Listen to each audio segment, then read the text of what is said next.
We also have a history of kind of moving in and out of Pakistan. I mean, let's remember here, the people we are fighting today, we funded 20 years ago. And we did it because we were locked in this struggle with the Soviet Union. They invaded Afghanistan, and we did not want to see them control Central Asia, and we went to work. And it was President Reagan, in partnership with the Congress, led by Democrats, who said, you know what, sounds like a pretty good idea. Let's deal with the ISI and the Pakistani military, and let's go recruit these mujahideen, and let's get some to come from Saudi Arabia and other places, importing their Wahhabi brand of Islam, so that we can go beat the Soviet Union. And guess what? They retreated, they lost billions of dollars, and it led to the collapse of the Soviet Union. So there's a very strong argument, which is, it wasn't a bad investment to end the Soviet Union, but let's be careful what we sow, because we will harvest. So we then left Pakistan.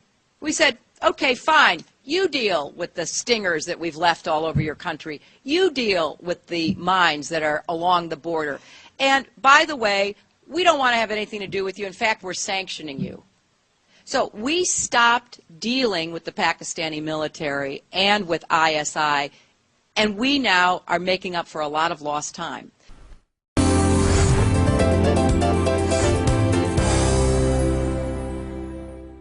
We're sitting down with Michael Scheuer, the man who had served in the CIA for more than 20 years, up until 2004. At one time, he was the chief of the CIA Bin Laden unit. Then he went and exposed how counter-effective Washington's methods were in the fight against terror. He looked at the U.S. through its enemy's eyes. In fact, it's the title of one of his books called Through Our Enemy's Eyes. I'm very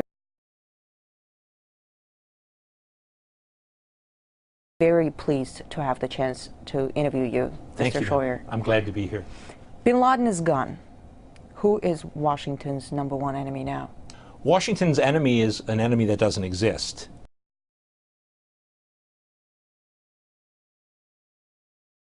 We're fighting an Islamic enemy that Washington believes is out to kill us because we have elections, because we're free, because we have women in the workplace.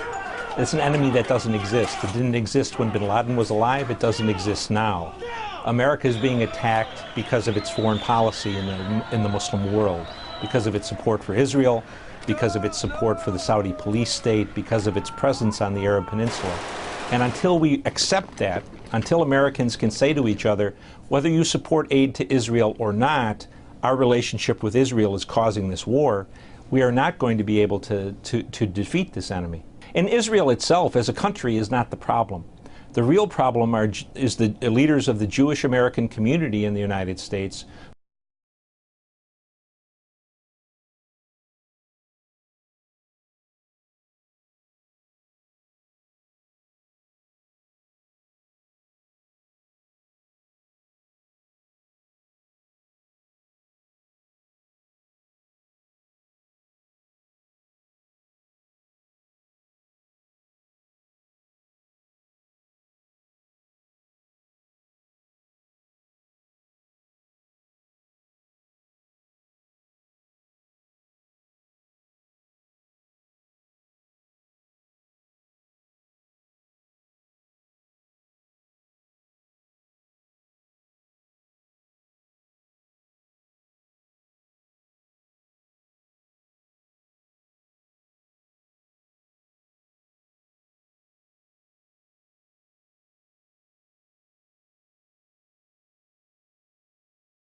who influence and corrupt our Congress to support Israel when we have no interest there. You imply that the Israeli lobby is dragging the United States into the wars, into Absolutely. the conflicts?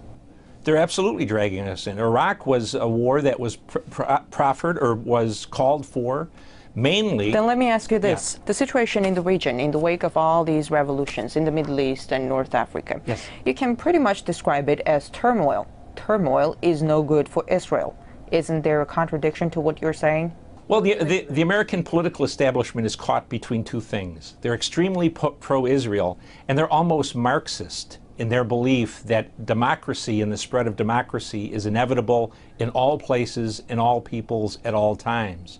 And so they need to protect the Israelis, but they can't say what is a reality. For example, there is not going to be a democracy in Tunisia or Libya or Egypt that in any way resembles democracy in the West.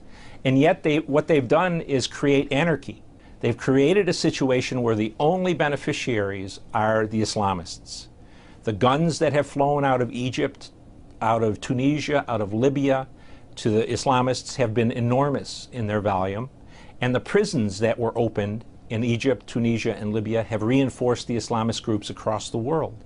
So their mindless pursuit of secular democracy, at the end of the day, endangers the stability of the region and probably the whole world.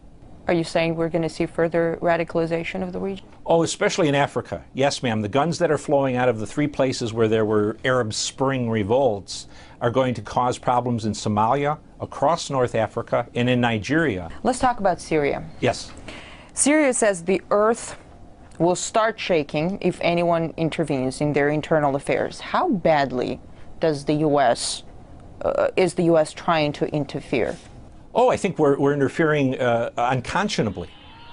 Until they removed the U.S. ambassador, he was running around the country trying to encourage groups to overthrow the Syrian government.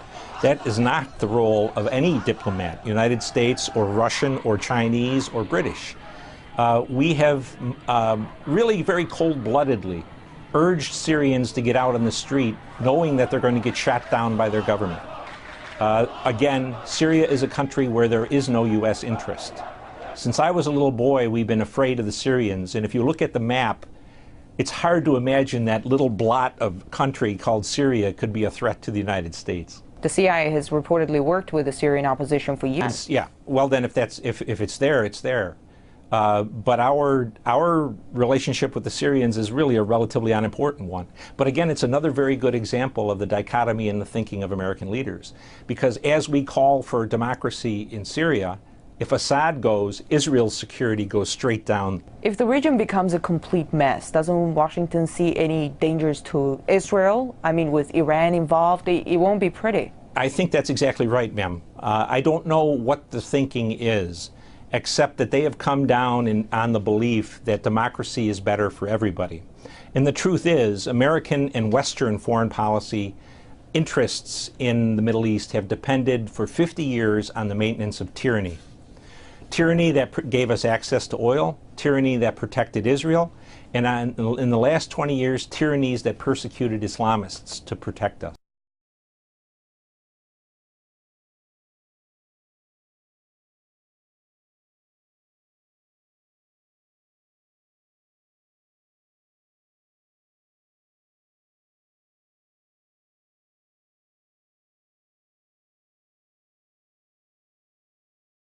Tyranny that gave us access to oil, tyranny that protected Israel, and in the last 20 years, tyrannies that persecuted Islamists to protect us.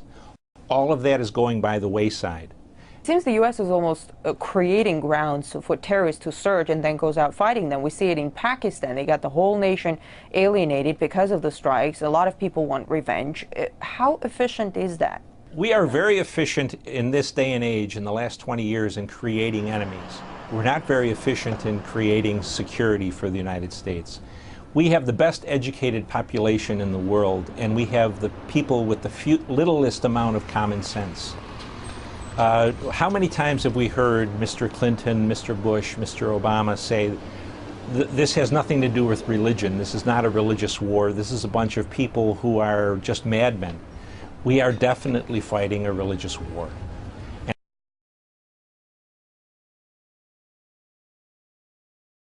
And until we come to realize that, we are never going to be able to defeat it. In fact, we're encouraging the growth of a new generation of people who are going to fight us.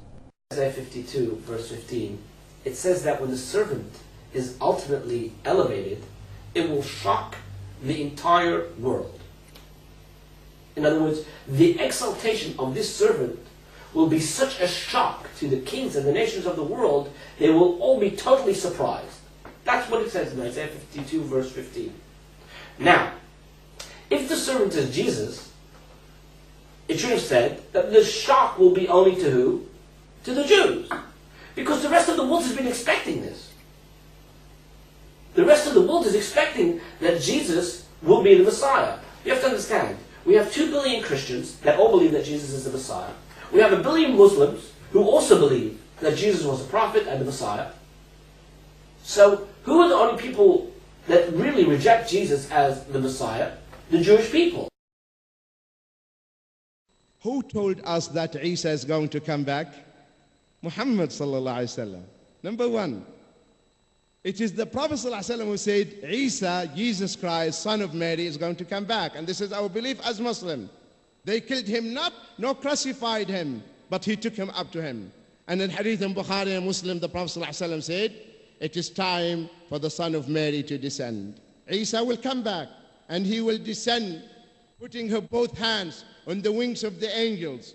And he would descend in Damascus, in Syria, Fajr time, and he will pray behind the Mahdi.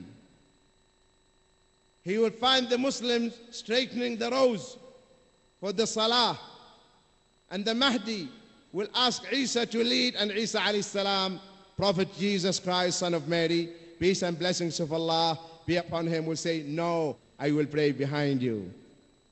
This is an indication that he's not going to bring a law to abrogate the message of Muhammad sallallahu alaihi wasallam. Isa alayhi salam is going to rule by the law of Islam. So there is no contradiction. Muhammad sallallahu alaihi wasallam is the last prophet, and he is the one who said Isa is going to come back. And then Isa alayhi salam, after praying the Fajr with the Muslims, will go and take his own spear and kill the Antichrist, kill the Masih al-Dajjal. Isa ibn Maryam is the one who killed the Antichrist, and he will bring the spear soaked in blood, and he will show the Muslim the blood of the Antichrist. And after that, the children will be playing with snakes, and they will not hurt them. And after that, Rasulullah, Isa alayhi salam, comes to Mecca to perform Hajj and Umrah. And after that, Allah subhanahu wa ta'ala takes him to him. May Allah gather all of us in the company of the messengers and prophets and the martyrs and the righteous. Ameen, ameen, ameen. Assalamu alaikum wa rahmatullahi wa barakatuh. And after that, Rasulullah, Isa alayhi salam, comes to Mecca to perform Hajj and Umrah. And after that, Allah subhanahu wa ta'ala takes him to him. May Allah gather all of us in the company of the messengers and prophets and the martyrs and the righteous. Ameen, ameen, ameen. Assalamu alaikum wa rahmatullahi wa barakatuh.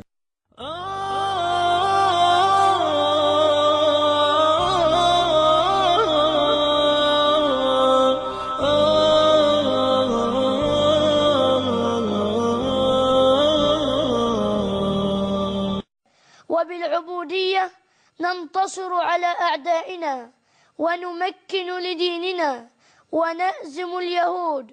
قال رسول الله صلى الله عليه وسلم: لا تقوم الساعة حتى يقاتل المسلمون اليهود فيقتلهم المسلمون، حتى يختبئ اليهود وراء الشجر والحجر فيقول الشجر والحجر: يا مسلم يا عبد الله، هذا يهودي خلفي، فتعالى فاقتله إلا الغرقد فإنه من شجر اليهود.